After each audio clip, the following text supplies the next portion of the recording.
राम राम दोस्तों, ज्योतिष के इस विशेष कार्यक्रम में आपका स्वागत है। इस वीडियो में बात करेंगे मासिक राशिफल सितंबर 2023 की, जो कि मकर वालों के लिए रहेगा। कैप्रिकॉर्न मंथली होरोस्कोप एनालिसिस सितंबर 2023।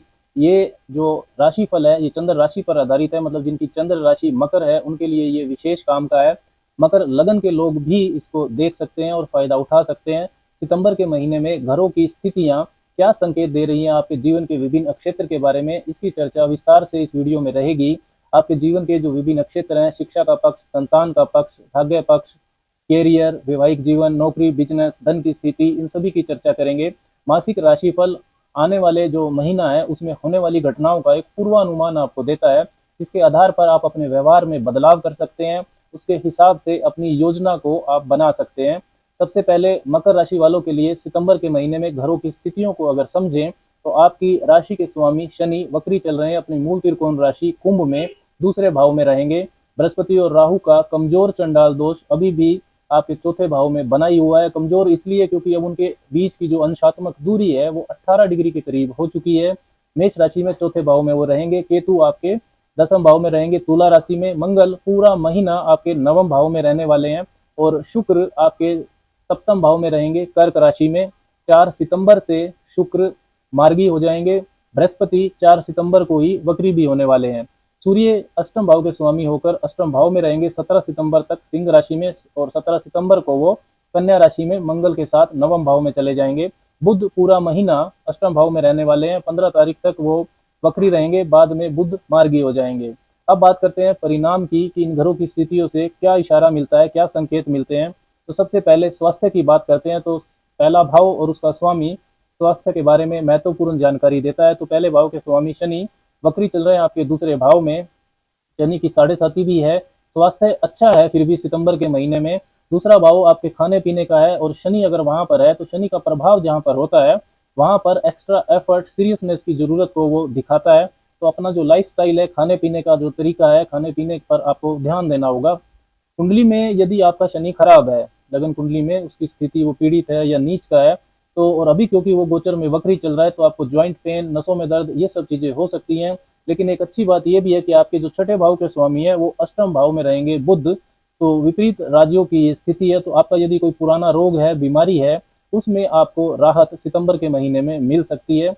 अब बात करते हैं शिक्षा की। तो पंचम भाव होता है शिक्षा का। पंचम भाव के स्वामी आपके सातवें भाव में है शुक्र, और लगन पर उनकी दृष्टि जा रही है। तो शिक्षा प्राप्ति के लिए सितंबर में ये स्थिति बहुत शुभ है। आपकी जो गंभीरता है शिक्षा के प्रति वो बढ़ने वाली है।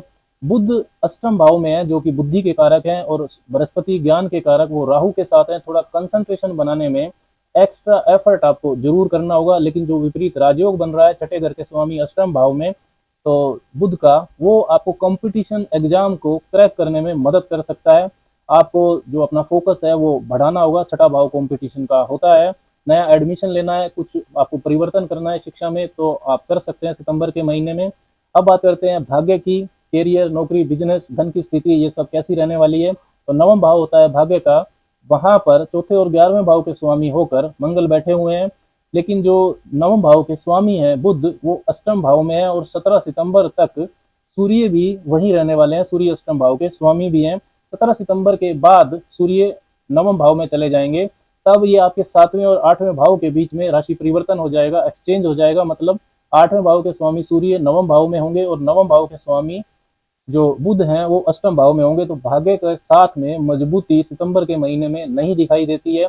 कोई बड़ा निर्णय फाइनेंस से संबंधित या वैसे भी कोई महत्वपूर्ण निर्णय व्यापार में, निवेश से संबंधित सितंबर के महीने में नहीं लेंगे तो शुभ रहेगा। अब बात करते हैं कैरियर की, जॉब की। तो 10वां भाव होता है आपके लिए कैरियर का।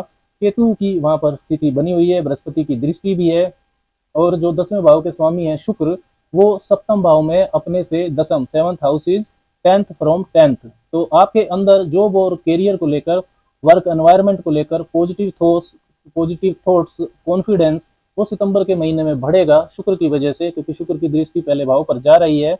लेकिन केतु आपके दसम भाव में बने हुए हैं, तो वर्क से, वर्क एनवायरनमेंट से असंतुष्टि तो आपको रहेगी। सीनियर सहकर्मियों के साथ संबंध और सहयोग भी ठीक नहीं रहने वाला है। भाग्य पक्ष भी आपका इस महीने कमजोर दिखाई दे रहा है। तो अचानक से नौकरी में कोई बदलाव आपको नहीं करना चाहिए। उतार चढ़ाव कुछ समय अभी और रहेगा, धैर्य की रखने की जरूरत। आपको है पेशेंस के साथ चलें। सूर्य भी 17 तारीख तक अष्टम भाव में है, तो गवर्नमेंट सेक्टर में भी समय ठीक नहीं दिखाई देता है। गवर्नमेंट जॉब मिलने के चांसेस भी सितंबर के महीने में काफ़ी कम है। सूर्य और शनि समसप्तक भी रहेंगे 17 तारीख तक, आमने सामने रहेंगे, तो थोड़ा झुक कर चलेंगे तो आपके लिए अच्छा रहेगा। अपनी वाणी और व्यवहार पर भी आपको ध्यान देना होगा। अब बात करते हैं व्यापार की, बिजनेस की। तो सातवां भाव होता है व्यापार का। सातवें भाव में ही आपके लिए जो योग कारक हैं, एक केंद्र और त्रिकोण के स्वामी, पंचम और दसम भाव के स्वामी शुक्र वहां पर बैठे हुए हैं। तो व्यापारिक हालात सितंबर में सुधरेंगे, थोड़ा ही सुधरेंगे, क्योंकि जो व्यापार के कारक हैं बुध वो अष्टम भाव में रहेंगे, लेकिन जो शुक्र से संबंधित चीजों का व्यापार है, perfumes, flowers, hotel, hospitality sector, automobile का sector, cosmetics, beauty products, fashion items, इन सब में लाभ की स्थिति बनेगी। पार्टनरशिप में जो मतभेद हैं वो भी कम होंगे। व्यापारिक विस्तार अगर सितंबर में करने की सोच रहे हैं तो बहुत जरूरी ना हो तो ना करें। व्यापारिक स्थान पर आपको चरित्र का भी ध्यान रखना होगा। कर्क राशि में शुक्र भावनाओं को भड़का देते हैं। सूर्य बुध का बुधादित्य योग 17 सितंबर तक अष्टम भाव में रहेगा।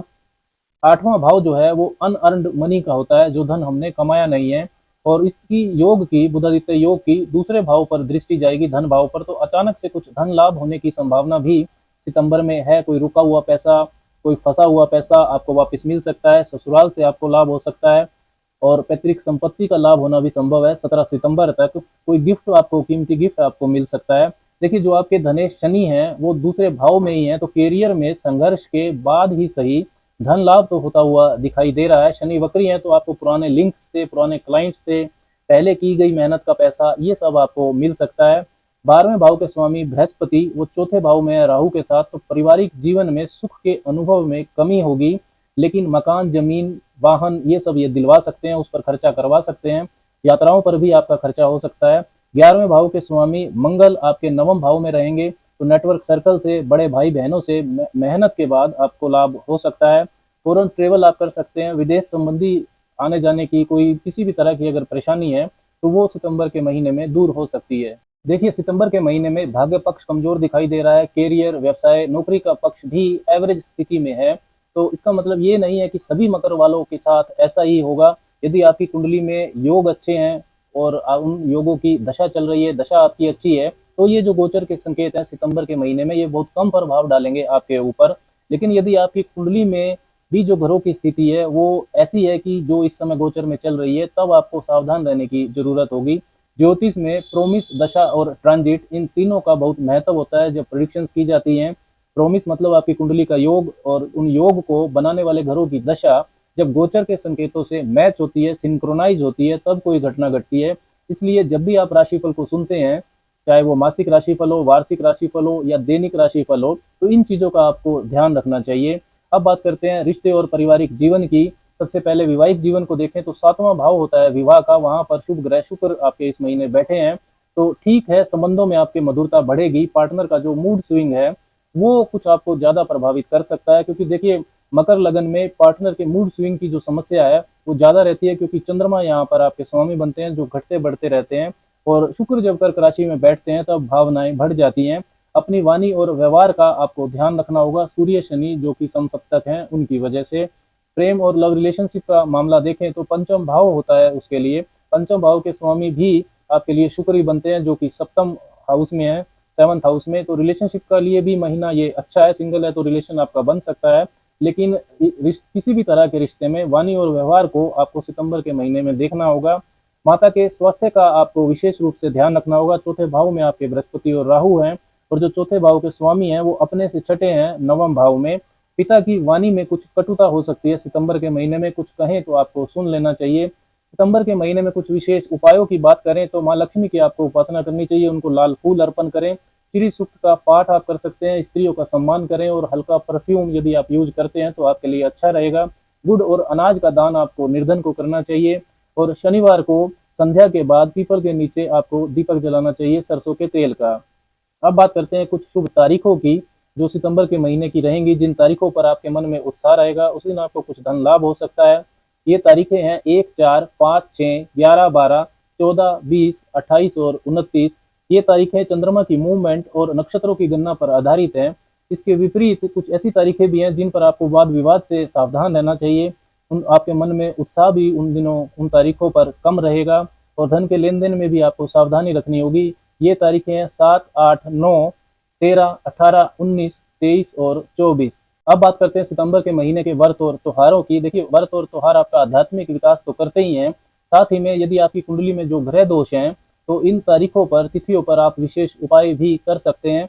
3 सितंबर की श्री गणेश चतुर्थी व्रत है, 7 सितंबर को जन्माष्टमी है, 8 सितंबर को श्री गुगा नवमी है, कलंक चतुर्थी 18 सितंबर की रहेगी, चंद्र दर्शन इस दिन निषेध होता है, 21 सितंबर को सूर्य षष्ठी व्रत है और 23 सितंबर को श्री राधा अष्टमी है। श्री हरि विष्णु की विशेष उपासना के लिए एकादशी तिथि 10 सितंबर को अजा एकादशी है और 25 सितंबर की पद्मा एकादशी है, 17 सितंबर को आश्विन संक्रांति रहेगी, भाद्रपद अमावस 14 सितंबर की रहेगी, 12 सितंबर को भौम प्रदोष व्रत है, 27 सितंबर को बुध प्रदोष व्रत है, 13 सितंबर को मासिक शिवरात्रि है भगवान शिव की उपासना के लिए, 29 सितंबर को भाद्रपद पूर्णिमा रहेगी, पितृपक्ष इस दिन आरंभ हो जाएगा। एकादशी, संक्रांति, अमावस और पूर्णिमा तिथि दान पुण्य के लिए विशेष मानी जाती है। राम राम।